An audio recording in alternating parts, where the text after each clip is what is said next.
Karimnagar corporation ఎన్నికల public talk లో భాగంగా ప్రస్తుతం మనమైతే భాగ్యనగర్ లో ఉన్నాము. భాగ్యనగర్ లో ఇక్కడ స్థానిక వాసి ఉన్నారు, వారితో మాట్లాడే ప్రయత్నం చేద్దాం. సో అన్న, మీ పేరు? ఇక్కడ భాగ్యనగర్ లో ఉంటారా, ఏం చేస్తారు మీరు? భాగ్యనగర్ లో ఉంటాం సార్. ఇక్కడే మాది భాగ్యనగర్ లోకల్. మేము 30 సంవత్సరాలు ఇక్కడ నివాసం చేస్తున్నాం. నా పేరు మురళీమోహన్, విశ్వకర్మ, మేము విశ్వ బ్రాహ్మణ్స్. మా మీ కాలనీలో మేము 30 సంవత్సరాల నుంచి ఇక్కడే నివాసం ఉంటున్నాము. చాలా సంవత్సరాల నుంచి మేము ప్రతి ఒక్క కాలనీలో అన్ని సమస్యల గురించి అవగాహన మాకు ఉంది. ప్రతి పార్టీ, ఏ పార్టీ అయినా ఇంతకుముందు గతంలో ఏ పార్టీ అయినా చూడకుండా మేము వ్యక్తుల కోసం మేము ప్రతిసారి ఈ కార్పొరేట్ ఎలక్షన్లో మేము ప్రచారం చేయడం జరిగింది. సో మరి ఇప్పుడు ఎట్లుంది? బీఆర్ఎస్, బీజేపీ, కాంగ్రెస్ మూడు పోటీలో ఉన్నాయి. సో స్థానికంగా ఇక్కడ ఎమ్మెల్యే గంగుల కమలాకర్ ఉన్నారు, MP central minister Bandi Sanjay గారు ఉన్నారు. సో ఎట్లా ఉంది? ఎవరి ప్రభావం ఎట్లా ఉంటుంది? ఎవరికి గెలిచే అవకాశాలు ఉన్నాయి?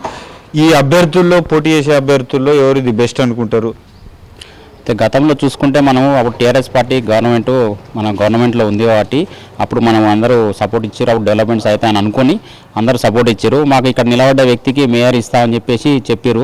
దానివల్ల పూర్తిగా కాలనీలు అందరము మనం వ్యక్తిగతంగా ఎవరు నిర్ణయించుకుందామనంటే మన కాలనీలో ఉన్న కార్పొరేటర్ మేయర్ అవుతుంది కదా, అది ఏ పార్టీ అయినా పర్వాలేదు అని సపోర్ట్ చేద్దాం, మన కాలనీ నుంచి మనకు డివిజన్లో ఒక మేయర్ వస్తుందా అని చెప్పేసి అందరం గత ఎన్నికల్లో సపోర్ట్ ఇచ్చి చేసినాము. కానీ ఆ అభ్యర్థికి అసలు ఆ అభ్యర్థిని కూడా పార్టీ వాళ్ళు గుర్తించలేదు. చాలా ఇబ్బంది, అది చెప్పుకోదు. కానీ కొన్ని ప్రాబ్లమ్స్ జరిగినాయి. అట్లా ఏదేమైనప్పటికీ మాకు 3 సార్లు కార్పొరేట్ వ్యవస్థలో పార్టీలు మారినాయి కానీ వ్యక్తులు మాత్రం వాళ్ళే ఉన్నారు. ఏ పార్టీ నుంచి చూసుకున్నా మిగిలింది లాస్ట్ గెలిచిన వ్యక్తులలో వాళ్ళే ఉన్నారు. వాళ్ళే ఇప్పటి వరకు ఇక్కడ అధికారం చెలాయించారు. ఇప్పుడు ఎట్లుంది మరి పరిస్థితి? ఇప్పుడు చూస్తే గతం కంటే ఇప్పుడు బీజేపీ అనేది కొద్దిగా ముందులో ఉంది. ప్రతి ఒక్క ప్రజలు ఏం చేస్తున్నారంటే బీజేపీ పార్టీ చాలా మంచి, నరేంద్ర మోడీ ఆధ్వర్యంలో, బండి సంజయ్ గారి ఆధ్వర్యంలో చాలా మంచి కార్యక్రమాలు జరుగుతున్నాయి. పేదల కోసము ఉన్న పార్టీ బీజేపీ పార్టీ.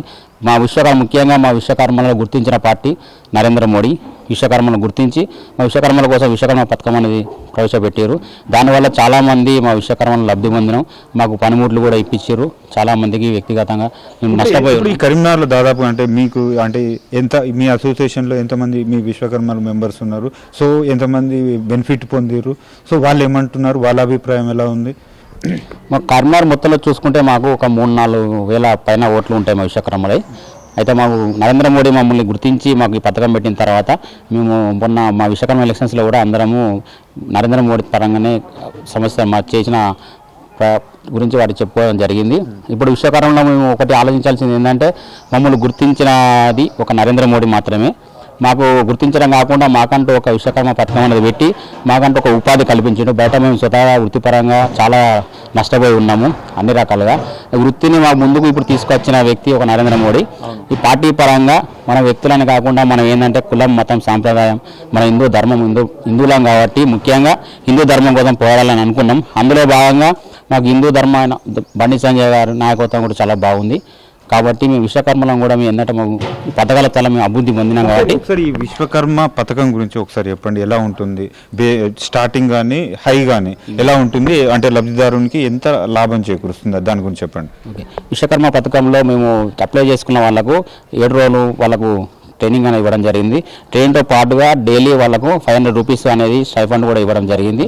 దీని తర్వాత వాళ్ళకి పనిముట్లు చేసుకోవడానికి పనిముట్లను కూడా 15,000 రూపాయల కూపన్ ఇవ్వడం జరిగింది. పనిముట్లు కూడా వాళ్ళకి ఇచ్చి వాళ్ళకు చేయూతను ఇవ్వడం జరిగింది. మరియు దీనికి ఒక సర్టిఫికేట్ కూడా ఇచ్చారు. అది ఎక్కడైనా మంచి మంచి కంపెనీలలో వర్క్ చేసుకోవడానికి ఈ సర్టిఫికేట్ అనేది ఉపయోగపడుతుంది. ఫ్యూచర్లో మీకు లోన్స్ కావాలంటే కూడా సర్టిఫికేట్ ఉపయోగపడుతుందని. దీని ద్వారా దీనికి ఎలాంటి షూరిటీలు అనేది ఇవ్వలేదు. షూరిటీ అనేది ఏంటంటే ఒకటి ట్రైనింగ్ వెళ్ళిన వ్యక్తులకు వచ్చిన సర్టిఫికేటే షూరిటీ. అది నరేంద్ర మోడీ గారు కల్పించడం జరిగింది. గవర్నమెంటే షూరిటీ ఉండి విశ్వకర్మలను ముందుకు రప్పించారు, తీసుకెళ్లారు. వాళ్ళు రూ. 1,00,000 వరకు లోన్ కూడా ఇచ్చారు. చాలా మటుకు తీసుకున్నారు, వర్క్ కూడా చేసుకుంటున్నారు. పనిముట్లు తీసుకున్న వాళ్ళు కూడా ఉన్నారు. అందులో నేను కూడా ఒక వ్యక్తిని, నేను కూడా ఒక లబ్ధిదారుని. ఓకే. సో అంటే ఈ సెంట్రల్ గవర్నమెంట్ తీసుకొచ్చిన విశ్వకర్మ పథకం ద్వారా మీకు ఎంతో బెనిఫిట్ జరిగింది కాబట్టి ఖచ్చితంగా మీ విశ్వకర్మలు భారతీయ జనతా పార్టీకే మద్దతు ఇస్తున్నారు. ఆ విధంగానే అనిపించింది నాకు. అంతే అంటారా? అంతే. మా విశ్వకర్మలకు మమ్మల్ని గుర్తించి మాకు ఇన్ని సదుపాయాలు కల్పించింది కాబట్టి మేము కార్పొరేటర్ వ్యవస్థలో మా నుంచి మా విశ్వకర్మలము ఖచ్చితంగా బీజేపీ పార్టీకి ఎక్కడైనా ఏ వ్యక్తులు కాబట్టి బీజేపీకే సపోర్ట్ ఇవ్వాలని నరేంద్ర మోడీ గారికి ముఖ్యంగా ఉన్నది కాబట్టి వాటి వల్లే మేము లబ్ధి పొందినాం కాబట్టి మేము విశ్వకర్మలం అందరం బీజేపీకే సముఖంగా ఓటు వేయాలని అనుకుంటున్నాం. ఇప్పుడు ఇక్కడ స్థానికంగా ఎంపీగా సెంట్రల్ మినిస్టర్గా బండి సంజయ్ గారు ఉన్నారు. వారి ప్రభావం ఎలా ఉండబోతుంది ఈ కార్పొరేషన్ ఎన్నికలపైన? సో టోటల్గా మేయర్ పీఠం ఏ పార్టీ గెలవబోతుంది అనుకుంటున్నారు మీరు? ఇప్పుడు గతంలో చూసుకుంటే బండి సంజయ్ గారు ఎంపీగా ఉన్నారు. ఇప్పుడు కేంద్ర మంత్రి వర్యులు వాళ్ళు చాలా అభివృద్ధి పథంలో ఉన్నారు కాబట్టి ప్రతి ఒక్కరు ఆలోచించేది ఏంటంటే మన కరీంనగర్ లోకల్ వ్యక్తి మన కేంద్ర స్థాయిలో ఉన్నారు కాబట్టి ప్రతి పని మనకు సులువుగా అవుతుందని, కావున ప్రతి ఒక్కరం మనం అందరం ఈసారి ఖచ్చితంగా బీజేపీని గెలిపించుకోవాలి అని ఆశతో ఉన్నారు. మేయర్ కూడా వచ్చే అవకాశాలు చాలా ఉన్నాయి. 70 to 80% మేయర్ వచ్చే ఛాన్సెస్ ఉన్నాయి. బీజేపీ కైవసం చేసుకునే ఛాన్సెస్ ఉన్నాయి. ఎందుకంటే గతంలో కాంగ్రెస్ టీఆర్ఎస్ చూసినాం మనం గవర్నమెంట్. ఇది కూడా ఒకసారి చూద్దాం ఎలా ఉంటుంది అని, ఒకసారి ఛాన్స్ ఇద్దామనే ఆలోచనలో ప్రజల ఆలోచిస్తున్నారు. Okay right.